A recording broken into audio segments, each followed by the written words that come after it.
Je fabriquais des drones, des hélicoptères et des avions, aussi pour l'armée, et j'avais besoin de faire une plateforme pour simuler un bateau, pour apprendre à mes drones à se poser sur un bateau.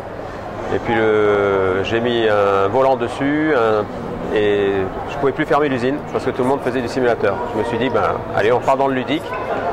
J'ai vendu l'autre activité de drone au groupe ADS et je me suis lancé à fond sur les simulateurs. Pas très jeu vidéo et pas très simulateur, j'avais eu l'occasion d'en essayer plusieurs et sincèrement c'est hyper agréable à conduire, on n'a pas l'impression d'être un peu ballotté dans tous les sens, on a des super sensations, un très bon retour dans le volant, dans les pédales et moi ce qui m'amuse le plus d'ailleurs sur leur simulateur c'est la partie rallye sur terre qui est très très sympa.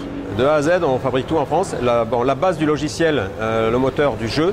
Ça c'est un logiciel CR Factor, c'est un vieux logiciel mais qui est le plus réel aujourd'hui puisque les teams utilisent ce logiciel, les teams de compétition. Et tout le reste, les voitures, les circuits, maintenant c'est nous-mêmes. On a quand même plus d'une trentaine de pilotes qui les utilisent et qui s'entraînent dessus continuellement. On voit des pilotes faire de très longs trajets pour venir s'entraîner parce que d'abord pour connaître un circuit, on a des champions du monde qui s'entraînent dessus, on a des pilotes qui en ont chez eux. Voilà, donc aujourd'hui, oui, c'est pas un simulateur, c'est un simulateur ludique, mais non, il est professionnel. C'est la même histoire que mes drones. Au départ, j'ai commencé par le cinéma pour faire des prises de vue aériennes pour le cinéma, et l'armée est venue me chercher. Et on est passé dans le monde professionnel. Ben là, c'est pareil, on a commencé par le ludique, et puis maintenant, on vient nous chercher.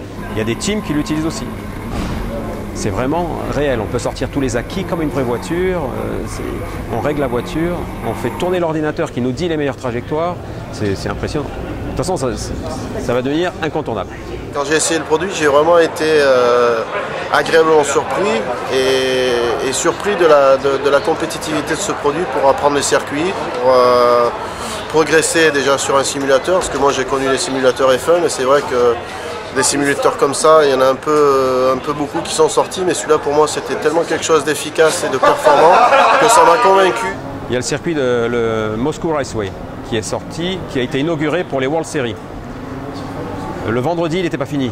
Les essais ont commencé, ils finissaient le circuit. Et ben, 2 mois avant, les pilotes venaient s'entraîner sur mes simulateurs. Et les 2 pilotes qui se sont entraînés pendant 5 heures d'affilée dessus, sur le circuit, sont arrivés à Moscou. Ils ont gagné chacun une manche. Voilà, regardez qui a gagné Moscou en 3.5 et vous saurez le nom des 2 pilotes.